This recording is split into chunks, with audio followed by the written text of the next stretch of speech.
So, a major change in policy that's been long-standing since the 80s is that now you can film on the rides at Kings Island and the other Six Flags parks if you have the right equipment. Is this going to change the game for content creation? Hello, everybody. Alongside Don Helbig, I'm Ryan Sir. This is Tower Topics.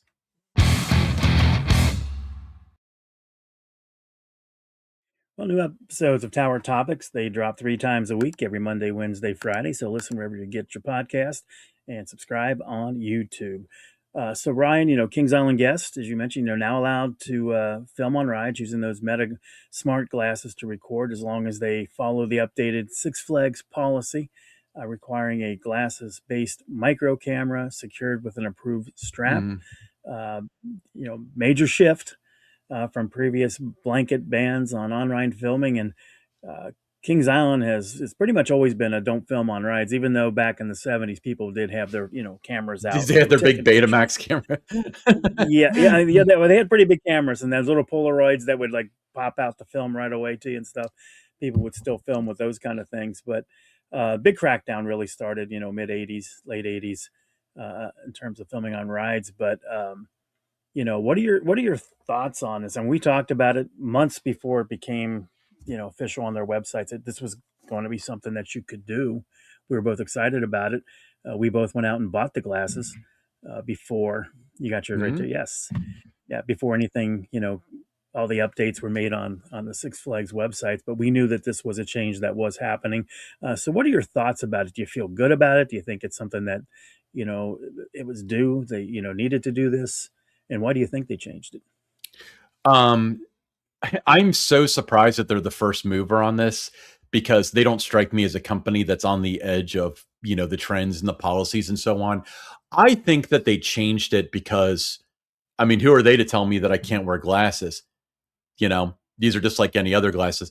I Hmm. think that that's part of it because they can't really differentiate. I mean, they can yell at you for having a cell phone out, but they can't be like, you can't wear your glasses because mine are not prescription. These are transition lenses and, they're just clear and they go to sunglasses in the sun. But there are a lot of people that have them as a prescription. And you can't exactly go around telling people they can't wear their glasses. Now, I honestly, and I've said this before on the show, I think they have every right to say, we can't tell you not to wear your glasses, but we don't allow filming on rides, which is, I'm surprised, is not their stance on it. Um, I definitely see two sides of this. I had the whole weekend, and so did you, opening weekend as of this recording, to experience the park with the glasses and content creation and so on. Let me get to that second. First of all, I want to talk about one thing that I do think is kind of a downside is that there were a lot of people that were putting up content from like Phantom Theater opening Nightmare, and they don't. I know for a fact they don't have the glasses, so I think that it's being accepted like, oh, you can film on rides now. So nowadays, you can't look at YouTube and be like, this person clearly pulled out a camera, pulled out their phone to film on the racer. We should do something about it because you may not know.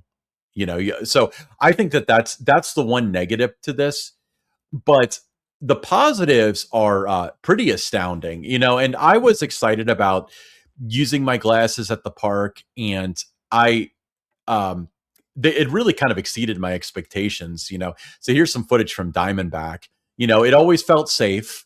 You have to wear them with a glasses strap. I should mention that glasses straps are available on Amazon. But as far as like content creation is concerned, there's so much you can do nowadays. You get this once to record in vertical video. Most of the glasses do want to do that, but as far as creating shorts and things of that sort, it's really fun. Now, one thing that I did bring up when I went to Mardi Gras at Universal is that the cool part is you can film stuff and you can stay in the moment. You're not watching something happen through the screen of a phone. So, this is footage, and I probably showed this on the show before, but of the Mardi Gras parade at Universal. And it's like I recorded it. I'm reliving it now, but both of my hands were free and I was watching it through my own eyes. I think that's the biggest hidden benefit behind these glasses, besides, being able to film on the actual rides themselves. But I think this is going to be a game changer for content creation. It's going to be a game changer for exposure for different people for being creative. I think it's going to be a lot of fun. I hope that people stay responsible with it. People don't feel themselves doing stupid stuff with it. That's going to ruin it for everybody. But as it stands now, I think the policy is kind of cool that we can do it. What do you think? Well, we've certainly seen after the opening weekend, and you look at the Kings Island Facebook group, just that page alone, you can see how it's kind of reshaped the fan created content that's out there. Um, I think the real guest reactions, that we're seeing through this first weekend, I think it's much more valuable than even the polished, commercials or the park produced videos that they're putting out there. So I think there's a lot of energy behind this. I think there's a lot of authenticity behind it. You're getting to see, guests, in a lot of ways, like kind of in that real time moment, riding the rides. And like you say, your hands are Hmm. free, and that makes a big time difference. And when we see things like Grand Carnival comes back and we have the parade, that's going to be huge. But much more, a lot more engagement, a lot more people wanting to share their Kings Island experience after wearing these glasses, whether it's on the Facebook page, for season pass holders, or it's their own social media channels. You just saw a lot more of that opening weekend, than you'd seen in previous years. I agree. And then there are creative aspects because, they've got what about a 10 adult coasters and everybody's going to have their POV of it. And then, like, what are you going to do? Do it again? But there's a lot more opportunity here. For example, and this isn't the best footage, but this is what I was able to pull off. But I talked about wanting to film on Cargo Loco. I was able to do that. It's a little dark, but there's Noah, the field reporter, and his sister. And nobody else has footage like this. We've all been in this moment, but nobody's been able to see it. I did a slow-mo video too. I don't know if you knew the glasses can do that, but Oh it yeah, was a yeah. little dark for that because it's like 120 frames a second. I'm going to try it again this weekend, but I'm completely reliving the moment. I hope I'm not getting anybody sick who's watching on YouTube, but um, I know that Josh from FYE did Delirium, and Jim from the Season Pass group did a bunch of different flat rides and stuff. I did Linus Launcher. I don't have that video here because it's not particularly interesting, but it's really cool to try these things out and have a lot of fun with it. Yeah, I did the carousel. I thought, that turned out really nice. And just the quality that you're getting with these meta glasses. I mean, it's outstanding. Um, there's just again, it's a game changer, for Kings Island guests to be able to do that. Now you showed the Cargo Loco Mhm. video, just a few seconds ago. You guys are gonna, be able to relive that, Yeah. that memory, way down the road anytime you want to go back to that, and it just brings it all back. And that's why I think it's a game changer too. It's just that you're going to be able to relive those memories. You're going to be able to share more about your park experiences than you could just normally riding the ride. And unless you bought an on-ride photo, from Fun Pics, that was basically the only way you ever really got to see yourself on any of these rides. So I think it was really the right thing to do for Six Flags. We're 2026. Everyone's got these glasses. Hard to police it. As long as everyone has the straps, you're not really hurting anything. I would think the one thing that I would caution, is like you said at the beginning, just making sure that you don't think you can film on the rides without these glasses and without them being secure with a strap, that you're not still pulling out your phone. I did see a couple instances of that on opening weekend where some people were still, trying to film Mhm. on a ride. You can see it. Not that, I personally saw, but I saw it in other people's videos that people still, had their phone out on like Diamondback and that. So you got to watch that a little bit. But the park will crack down on that as the season goes along, I'm pretty sure. But it's really, it's been fun. My experience with it, I found the quality of the video to be the biggest surprise. I didn't think it was going to be that steady Yeah. on some rides. Like your Diamondback video, that looked pretty smooth. Other videos I've seen of the Beast, the Racer, Orion. I mean, it looks pretty good. Uh, but what Kings Island rides do you think are going to produce the best Meta Glasses The footage? one I'm looking forward to the most that I haven't done yet is in Vertigo because you're going to be able to see your friends and record the reactions. I think that'll be a really, really good time. Yeah, I think that'll be a good one. I think the log flume. Well, You know, they're I water think that resistant, not proof, but yeah, yeah, water resistant. You're not going to get totally drenched on that, right? But I think that a front seat, you know, if you're in the front of the boat, the log, I think that can make some pretty cool video with it. The train makes for a good opportunity for you. I think the scrambler would be a lot of fun. Kings Mills Antique Autos is another one. The mhm. Monster, which is back in action, that was great to see. So there's just so many, you know, opportunities, and just to be able to capture those moments is going to be, you know, fantastic for the Six Flags guest. Yeah, and it's not even about like which ride will look the coolest and stuff. The thing that I'm discovering more and more is reliving those moments. You hit the nail Yeah, on the head with Cargo Loco, where it's like we had that fun time spinning the barrel and stuff, and I can relive that. And again, I didn't have to live it the first time through a phone. So especially for content creators like us, if you are a content creator yourself, then this is a fantastic opportunity. We do have an affiliate link, which I'm going to put up here. And if you choose to purchase the Meta glasses using our link, we do collect a commission.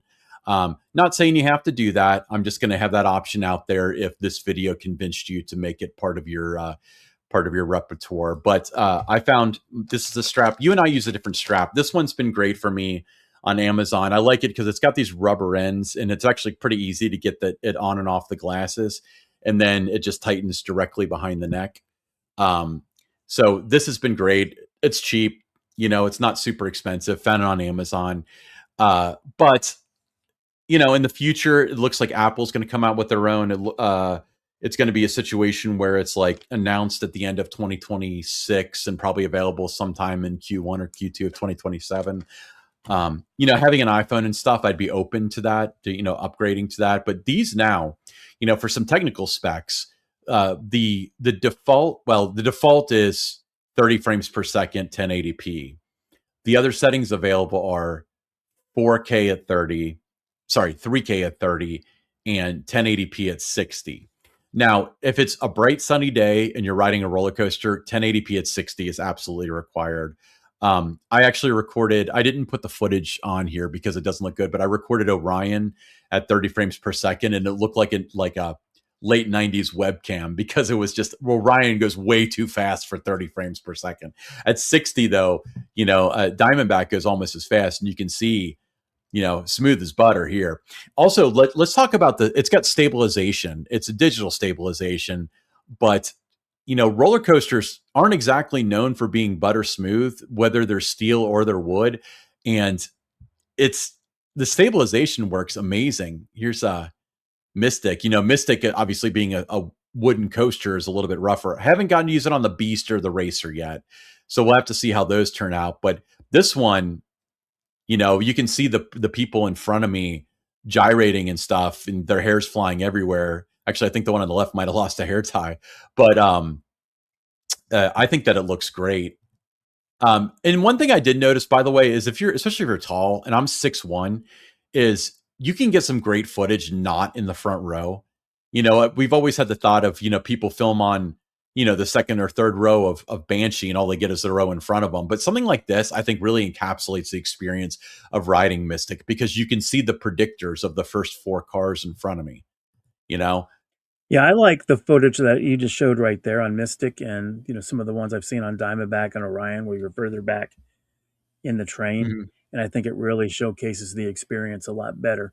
I know when this first came up and we were talking about it, you know, everybody was, you know, saying you don't want everybody shaky POV and that on the right, but we haven't really seen that. I mean, like you said, the stabilizer and that, it's been pretty good. But just the other things too that I've enjoyed is just seeing people like walking through the gift shops, you know, and filming, or just around the park, you know, down International Street, through Rivertown, through Coney Mall, walking around at night in the park.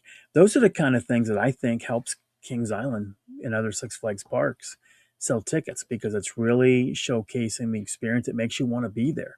You know, you have that fear of missing out. You know, when you're watching some of these videos, like, oh man, I wish I was there. That Mystic Timbers video, as I was watching, I was like, I wish I was riding Mystic Timbers right Mhm. now. So I really think for the parks, you know, it's these are more valuable, if you're Six Flags, than doing your own content, doing your own POVs and that, because it's real time, it's real guest writing, it's not anything staged or anything like that. So I really think that in the long run here, that Kings Island, Six Flags, they're going to gain a lot. They're going to sell a lot more tickets. They're going to inspire a lot more visits because a lot of guests are going to be showcasing their experiences in the park. Yeah, and one thing that I also, and I speculated about this, and I was actually fortunate enough to like experience it for myself. But so obviously, I'm really close to Noah the Field Reporter's family. His little sister Esme is 4. She, because of the lowered bat height requirement as of last year, Mhm. she is now tall enough to ride. So she got her first 3 rides on the bat over the weekend. One of the times she rode with me, and I was able to film her reactions because it's still like new to her. So she's screaming, she's Right. laughing, she's swinging, her hair's going everywhere. That footage is, I mean, I sent it to her parents. It's incredibly valuable. I would say that is much more valuable than, if she got an on-ride photo or something, because the photo, like the on-ride photo is going to be the same, whether it's your first or 150th ride. But this genuine reaction, I think is just incredible. And I think it really captures the moments. And, heck, I didn't have to worry about filming her because I just had to watch her ride, Yeah, just push the button down and let it do its thing.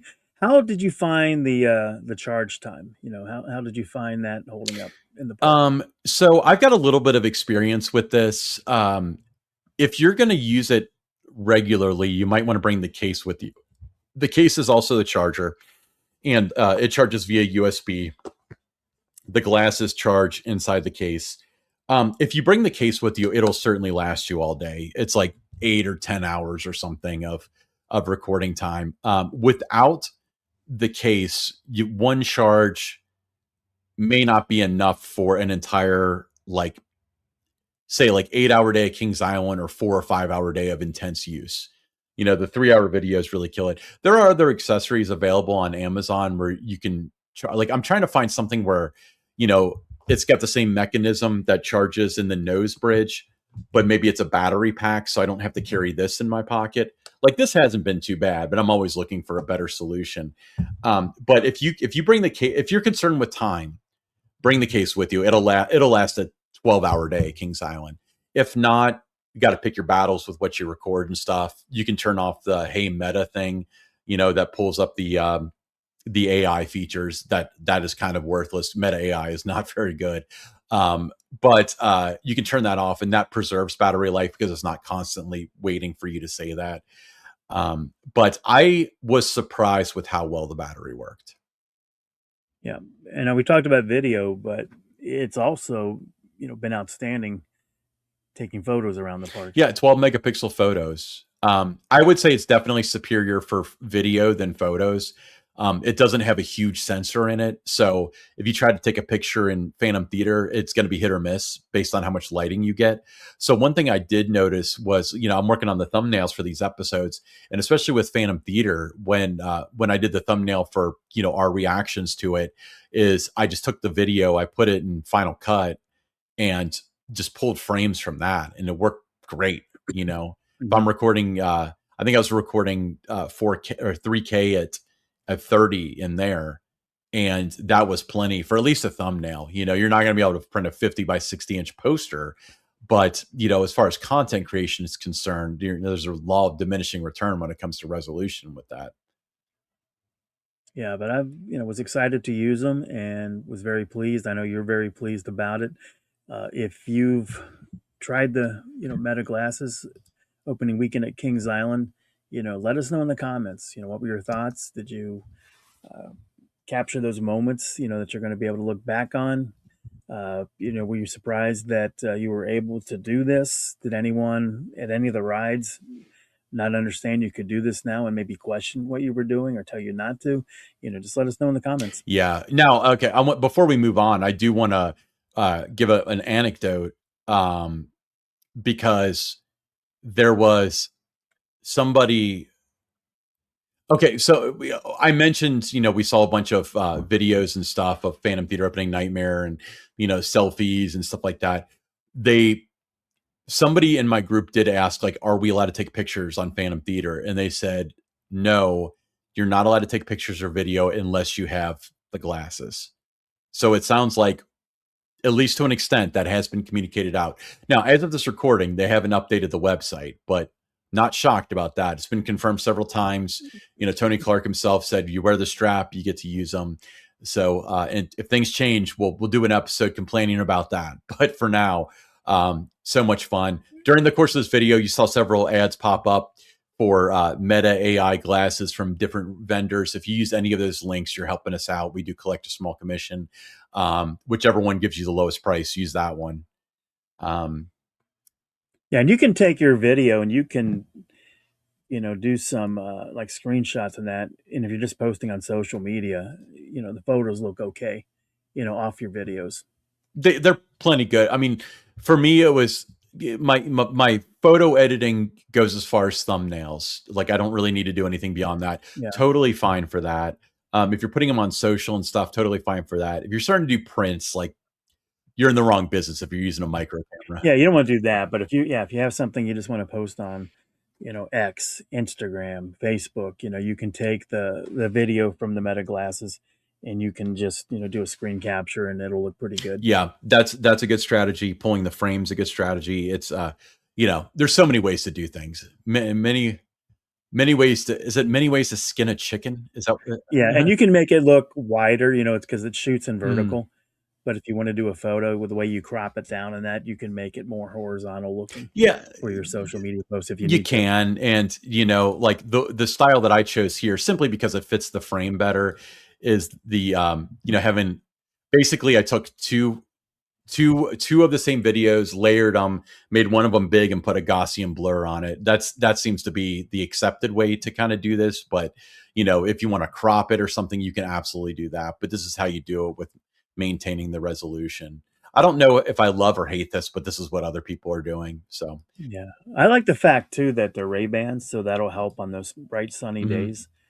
So yeah, my eyes are a lot more sensitive now to sun than they were 2 years ago. So it's nice to have the glasses that'll help cut down that glare for me when I'm walking around the park. Yeah, so you and I both got the transition lenses, and that cost a fair amount of money, but the thing I like about it is, first of all, there's obviously that diversity in what you can do, because I've liked these for a long time, but I always thought, do I get them as sunglasses, because I always wear sunglasses, or do they get them as normal glasses so I can use them indoors, but I can't wear them as sunglasses? I didn't even think that they were available in transitions lenses. I hadn't even heard of that technology in like 15 years since it was really popular. But the thing that I liked about this, though, that was kind of a cool benefit, was even if it's an overcast day or something where you normally wouldn't wear glasses, but it's a little bright, they'll kind of tint like a little bit, They don't transition in cars very well. You can get third-party lenses that will do that.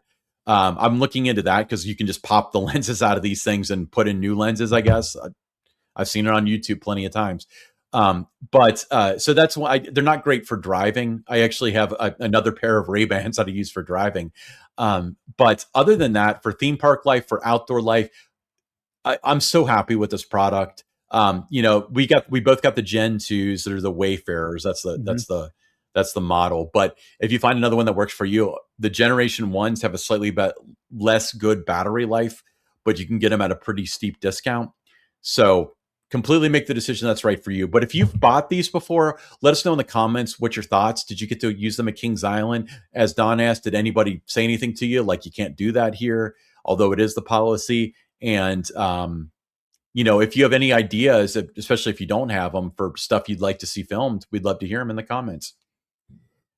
Speaking of comments, let's pick out a good one for this time. Okay. I picked this one out, UC Panda 7578. So I wanted to pick out one from UC Panda because I don't know if it's a guy or a girl, honestly. They comment on almost every video. So, I really appreciate the support with that. But UC Panda 7578 said, our portion sizes for ice cream and jukebox were decent. My other meal was pizza, and it seemed like the same size from last year. I'll keep an eye on it moving forward and send you any pics of the malfeasance. On the fun pics, yes, it has to be activated at the booth near the front gate before it would work. Better messaging surrounding that would have been helpful for the consumer and associates. We've had fun picks for a few years now, and the associates said you always have to activate it beforehand for it to work, but I don't recollect that. Who knows? But we still had a super day Friday and plan to go this Sunday to get that French corner breakfast and snag an early ride on Phantom. I like KI Essentials in the Emporium. That's all sorts of stuff we want to buy. My daughter did trick me out of Nido sloth thing. Oh, it's Nido is like a new trendy thing where you like, I think it's like you crack open an egg and you get some sort of surprise in there. Those are great points for non-riders. My wife absolutely was absolutely nothing but the train, but she's a trooper and going with us 25 plus minutes per times per year. Uh, if it weren't for the VIP access to the lounge and shade, I don't think she would go much, which would cut down our visits significantly. So he had a lot of he or she had a lot of comments on our opening weekend episode, when we're talking about different things with portion sizes, as well as the incident with the merchandise kid that wasn't very well trained for the activation. They actually activated it right there at Snoopy Soapbox Racer. So I guess you don't have to go to the front gate to get it done. But the real question is, it's 2026. Why do you need to activate it? Like, I don't understand what the point of that is. You're right, 2026. But no, appreciate the comment. It's all over the map with the portion sizes. Depending, I guess, on what time of the day you go through the line, what restaurant you go to, who's serving the food. It's just all over the map, and that's something that they need to get a handle on and be more consistent with. We have an upcoming episode that we'll be talking a little bit more about how that might impact you with the dining plan. So stay tuned for that. Yeah. Well, let's take a moment to thank our beloved Prestige members. I want to give a big shout out to Miss Mandy, 1983, Lil Mac, 21, Brian Hauser, 330T, Aaron Board, Jacob Fix, Damon Barnes, Dakota Cole, Eric Grau, Gibson Hills, Connor Wheeler, Dustin Jackson, Songstress Miku, Medic 302, Eastern Coaster, guys and girls, Mike Garrett, Galaxy B-Boy, Greggy Rocks, Kayla Lutt, T. Cleveland, Tim Dwelly, Sun Fun Sarah, and Ian Ross. I want to thank you guys so much for being Prestige members. That's the highest level of membership that we have. If you want to be involved in Tower Topics, there's a link in the description. Members get early access to the videos, exclusive content, exclusive live streams, and some tiers even get a free t-shirt. So hit that link. It starts at just $2.99. Oh, by the way, I don't want to butcher this name, but welcome new gold member, Dylan Srichton. But then they're challenging us with these they names. are. I wonder if they're signing up under fake names just to make me struggle with them. But thank you guys so much for supporting Tower Topics. It means everything. You guys make this show possible. I'm Ryan. That's Don. Get your Meta Ray-Bans. This is Tower Topics.